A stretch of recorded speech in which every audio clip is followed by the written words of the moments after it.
Saya lahir dengan nama Tionghoa, Kwe Chun An. Artinya? Kwe itu nama family, Chun itu kalau nggak salah, kemarin saya tanya teman-temanku yang dari Tiongkok, Chun itu handsome, cocok, handsome. An itu selamat. Jadi kalau cerita dari nenek itu dulu, saya lahir namanya Kwe Chun Lian. Lian itu katanya lian dari bunga atau apa, saya kurang tahu. Lalu waktu kecil, bayi saya itu sakit-sakitan terus, Mas. Jadi papa saya sering cerita bahwa katanya biaya saya ke dokter itu bisa tuh beli mobil satu waktu masa kecilnya. Nah lalu kakak dari kakek saya, ya, jadi kakak perempuan dari kakek Simbah ya, itu menyarankan namanya diganti aja, jangan Lian tapi An. An itu artinya selamat. Jadi nama saya sebenarnya Selamat. Mat. Orang tua saya ya istilahnya tidak terlalu banyak mengatur waktu itu, karena zaman itu orang tua itu sehari-hari hanya bekerja untuk mencari makan, mencari duit untuk bisa makan keluarga. Kan beda dengan orang tua sekarang, karena saya memang dari keluarga yang istilahnya itu bukan keluarga kaya kan, sehingga orang tua saya ya sehari-harinya ya itu bekerja untuk cari makan, sehingga tidak mengarahkan seperti orang sekarang kan, wah anakku harus jadi dokter, anakku harus jadi apa, jadi pilot dan sebagainya. Ya waktu itu saya sekolah di sekolah negeri, jadi satu-satunya yang Tionghoa hanya saya. Nah kan namanya anak cowok-cowok kan sering nakal-nakal biasa kan, kadang-kadang saya didorong, dipukul, kemudian Cino gitu, kalau di desa kan gitu, dilempar batu gitu. Nah yang sering membela saya itu justru cewek-cewek, teman cewek. Makanya saya dekat dengan teman-teman cewek. Jadi itu juga membentuk saya. Memang saya feminin dari kecil ya. Jadi kemudian semakin dekat, semakin banyak bergaul dengan cewek gitu. Saya sempat bukan depresi, tapi saya pasti akan punya tekanan stressing ya, batin itu pasti ya. Cuma itu saya simpan sendiri. Sempat saya pernah menjadi orang yang introvert. Saya nervous lihat orang, ketemu, apalagi di sekolah saya masih ingat. Kalau masuk kelas SMP dulu, saya itu pasti kalau masuk jam 7 kan, kalau saya datangnya lebih awal, saya akan berdiri jauh dari pintu masuk sekolah. Ya, saya ya kesibukan apalah, pura-pura apa gitu, nunggu teng. Karena biasanya yang anak-anak teman cowok-cowok itu kan pada duduk di depan, dan kalau saya lewat, waduh, diurak istilahnya. Nah itu kan membuat saya nervous. Dulu saya kalau jalan di depan orang atau apa gitu, saya pasti gigit ini, Mas, ini. Terus keringat dingin semua, pokoknya semua berkeringat. Pasti yang gigit gini, nervous sekali, keringat gitu. Nah itu dulu. Tapi dengan menari itu yang luar biasa. Makanya saya sering memberikan sharing, memberikan masukan bahwa dengan menari, dengan belajar tari atau seni apapun, itu mendidik anak untuk menjadi lebih self confident, percaya diri. Sehingga saya pun sekarang masih seminar, berbicara di depan umum dengan lancar tanpa grogi. Itu terbentuk karena saya sering tampil menari di depan umum itu. Menari itu kan mengekspresikan rasa, harus dengan jujur dan dengan tulus. Nah itu yang penting. Jadi memang ini udah merupakan talenta yang diberikan kepada saya, bahwa saya harus menari, harus menjadi penari. Katanya zaman dulunya sebelum saya lahir di bumi, katanya loh ya, saya itu dulunya penari di kuil-kuil katanya. Adit itu anak saya kan, dia nggak seneng nari sekarang. Dulu kecilnya kan suka nari kan, sekarang dia sukanya itu fotografi, dan dia futsal kan hobinya, itu maco banget itu. Dia bilang, dia kan nggak mau dulu kan, sering waktu kecil ngomong, ih bapak jadi banci gitu kan. Dia anak kecil kan, tapi saya memberi pengertian ke dia secara wajar-wajar aja. Ya, makanya saya kalau waktu dia kecil dulu kan, saya dandan saya tak dudukkan, suruh lihat. Jadi dia bisa merasakan gimana papahnya menjadi perempuan dalam profesinya sebagai penari. Jadi mendidiknya saya suruh mikir sendiri, melihat, ya kan, jadi kan dia cerita ke teman-temannya. Dan kalau saya mengantar dia ke sekolah, ya saya tidak akan pakai kain lah. Kecuali saya harus tampil. Waktu sekolahnya ada perpisahan, saya kan harus tampil dengan sohimah gitu kan. Ya saya dengan perempuan. Tapi kan sebagai profesional penari ya. Gitu.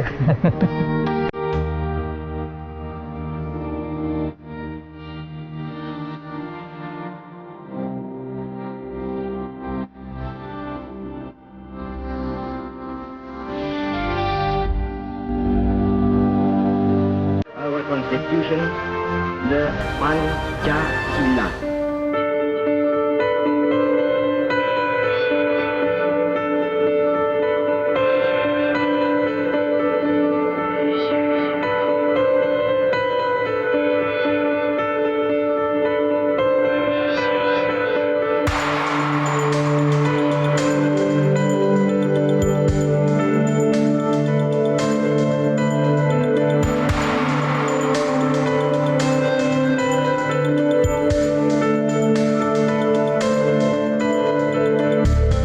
Jadi perjalanan saya memang kalau bisa dikatakan berdarah-darah ya.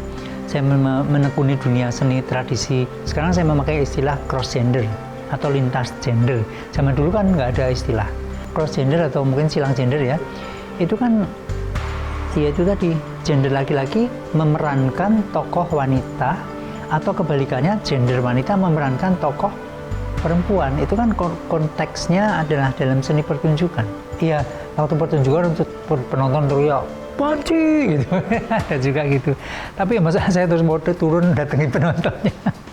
Dan dulu kan isinya hanya takut dan takut aja. Karena kan khawatir, kemudian itu kan mengganggu juga. Tapi kemudian lama-lama karena keseringan saya cuekin. Kalau saya memperhatikan gitu terus saya nggak bisa maju kan. Jadi dendam saya adalah saya harus bisa menari perempuan paling tidak sama dengan perempuan. Itu dendam saya akan menunjukkan kualitas. Dendam saya begitu. Jadi makanya saya kerja keras, belajar tari di mana-mana, khususnya tari perempuan, sampai benar-benar saya bisa menyamai wanita menari. Itu yang memang kerja keras saya berdarah-darah. Dan bukan hal yang gampang. Tapi akhirnya semua ya rencana Tuhan. Tuhan memblessing ke saya bisa mewujudkan apa dendam saya. Tapi itu kan dendam yang baik. Karena bukan dendam membunuh atau dendam kemudian apa ganti menghujat kan gitu.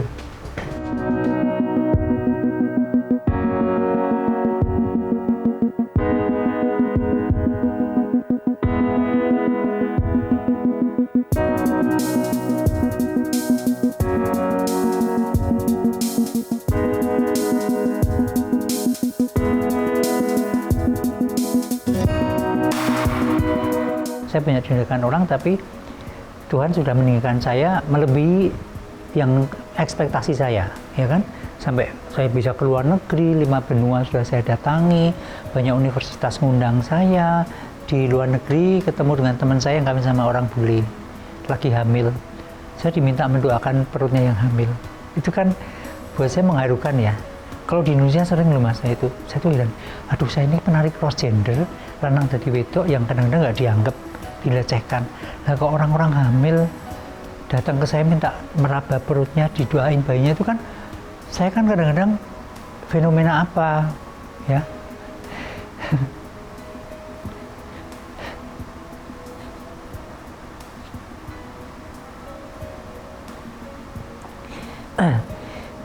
Kemarin saya kan kontrol di mana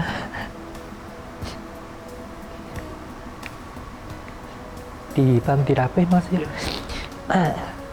Saya waktu mau masuk lift, saya pakai kursi roda, ada wanita gendong bayi deketin saya, dia bilang, Mas Didi, ini anak saya udah lahir yang kemarin didoain itu. Ternyata saya habis doain dia kan nggak ngerti, saya nggak ingat kan, ini anak saya lahir sehat Mas Didi, makasih ya gitu kan saya nggak ngerti kan itu ketulusan dia ya, dia minta gitu. Padahal saya doanya ya sebisa-bisa saya kan mas, saya harus doain bayi itu harus doa apa? Ya sebisa saya mendoakan si bayi gitu. Nah begitu itu kan buat saya kan mengharukan ya. Dan itu berkali-kali mas. Di banyak daerah gitu, saya nggak ngerti itu ya, saya melakukan aja apa mereka mau ya. Tapi terutama di Jepang yang saya mendapatkan kesan lucu. Itu kan orang melihat kesenian Indonesia itu kan semuanya kan yang serius mas. Kan jarang melihat tari komedi kayak yang saya lakukan. Jadi penontonnya kan serius gitu. Mungkin kalau lucu mereka akan ketawa. Nah, pernah saya waktu habis pertunjukan, lalu ada ibu-ibu masuk belakang itu dia nangis Mas, nangis sambil ketawa. Maaf ya, saya tadi melihat kamu nari, saya ketawa sampai menangis, tapi saya nggak berani bersuara karena kan nggak boleh ketawa gitu. Aduh, saya itu dalam hati ketawa Mas. Jadi akhirnya sejak itu, kalau saya mau tampil, MC-nya itu memberitahu ke penonton. Kalau Didik Sang menari, karena dia komedian, kalau lucu boleh tepuk tangan, boleh ketawa gitu. Sejak itu Mas, jadi wah hebat itu, selalu lucu, wah tangan begitu. Nah, karena kan saya mengeluarkan kata-kata bahasa Jepang yang 1-2 potong gitu kan, yang untuk lucu-lucuan gitu kan. Sejak itu baru, jadi ternyata memang penonton di Jepang, mungkin nggak hanya di Jepang ya, saya nggak tahu, tapi di Jepang tuh orangnya serius-serius. Jarang melihat tontonan komedi tari Indonesia, jadinya kan mereka takut mau ketawa.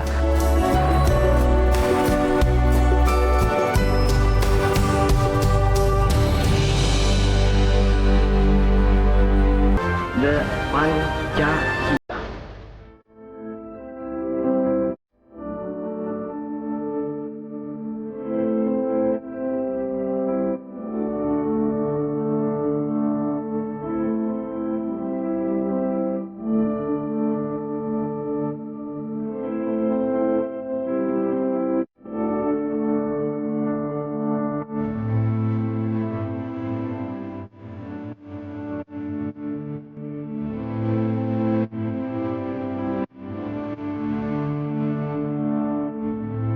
Jadi topeng-topeng itu kan memang ada isinya, ada energinya begitu ya.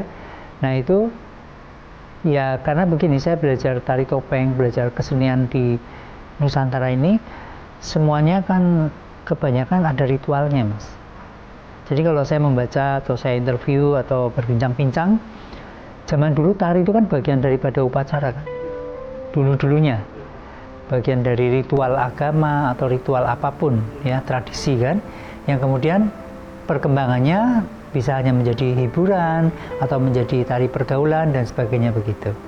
Tapi awalnya sebenarnya ritual di candi-candi. Sampai sekarang masih Mas, ketika topeng full ritual sampai sekarang? Kalau saya iya, topeng-topeng tertentu memang ada ritualnya. Iya, karena saya harus masuk ke karakter itu. Wow. Jadi saya harus merubah saya menjadi karakter topeng itu. Tapi saya selalu saya melakukan sesuatu, saya pasti didasari dengan doa. Doa itu penting. Saya rasa tidak hanya untuk menari. Dalam kehidupan kita pun, segala sesuatu kalau kita awali dengan doa, pasti insya Allah akan berjalan lancar dan tidak ada halangan apapun.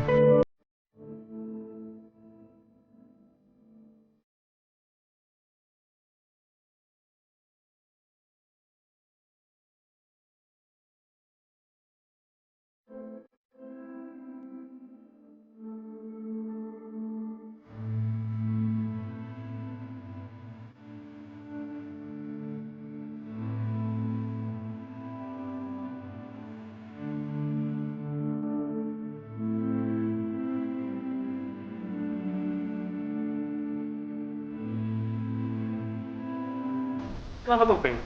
Karena saya lihat manusia hidup itu selalu bertopeng, Mas. Saya pun kadang-kadang harus bertopeng. Karena dalam banyak hal, karena untuk banyak kepentingan, jadi kita memang harus bertopeng. Kita tidak bertopeng yang di hadapan Tuhan aja. Jujur. Ya. Sebenarnya kalau disuruh memilih yang paling itu agak susah. Oke. Karena semua topeng punya karakter berbeda-beda, ya. Jadi saya berusaha untuk istilahnya, ini spesifikasi seperti begini, tari-tarian di Nusantara itu kan beragam, tapi kan kita nggak bisa membandingkan tari Dayak dengan Bedoyo, ya kan? Mereka punya kelebihan dan kekurangannya sendiri atau punya istilahnya keunikannya masing-masing begitu. Ya.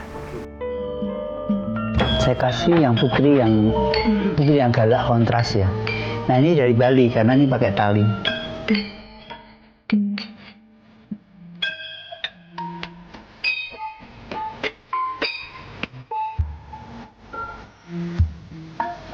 Ya, jadi udah berbeda. Ini cakil perempuan. Mungkin kalau sering nonton wayang kulit pasti atau wayang orang ada tokoh cakil yang perang dengan Arjuna, itu laki-laki. Nah, saya kepingin seandainya cakil itu perempuan seperti apa. Saya pesen Mas Pono yang buat pengen dan dibuatkan. Kalau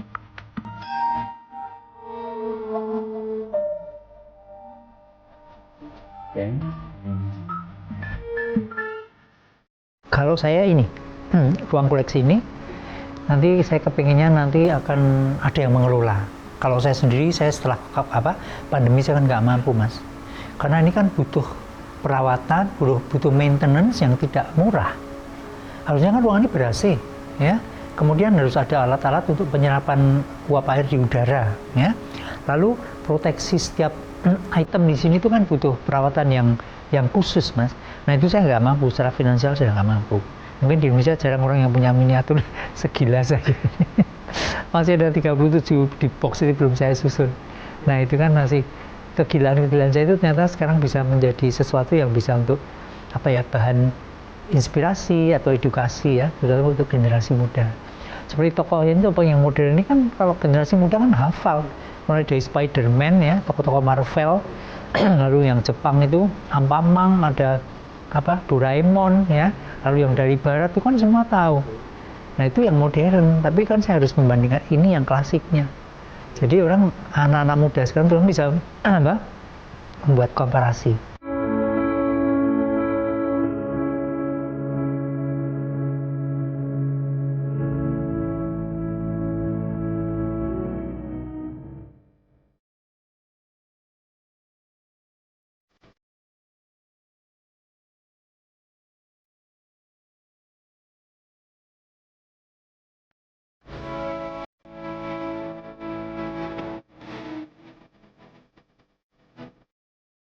Jadi kalau yang saya alami atau saya pelajari, saya banyak belajar ya. Seperti misalnya saya kan sering dikasih istilah sama teman-teman orang seniman luar negeri. Saya itu seniman yang cross border. Cross bordernya itu cross border gender, cross border religious, cross border etnik dan sebagainya begitu. Ya memang benar kan, saya itu kan kalau dipikir cross border ya, saya itu campuran Jawa dan Cina. Jadi saya belajar budaya Cina dan budaya Jawa. Saya bisa memadukan itu. Kemudian masalah religius, saya juga banyak belajar dari agama lain. Saya selalu bersandar ke dia. Saya selalu ingat beliau. Karena saya merasa tanpa Tuhan saya nggak bisa apa-apa. Saya nggak ada apa-apanya. Dan banyak sekali doa-doa saya dikabulkan. Itu saya benar-benar luar biasa. Tuhan sudah ngasih banyak ke Mas Didi. Kalau dibalik, apa Mas Didi dikasih Tuhan?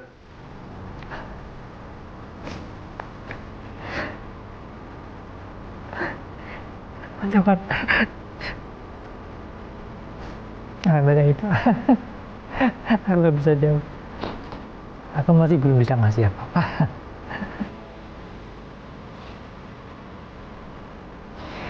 Tapi paling enggak, setiap kali saya melangkah, saya pasti berdoa.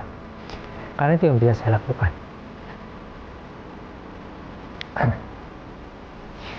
Sorry ya.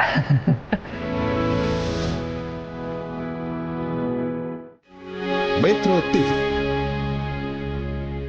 Jelajahi cara baru mendapatkan informasi. Download Metro TV Extend sekarang.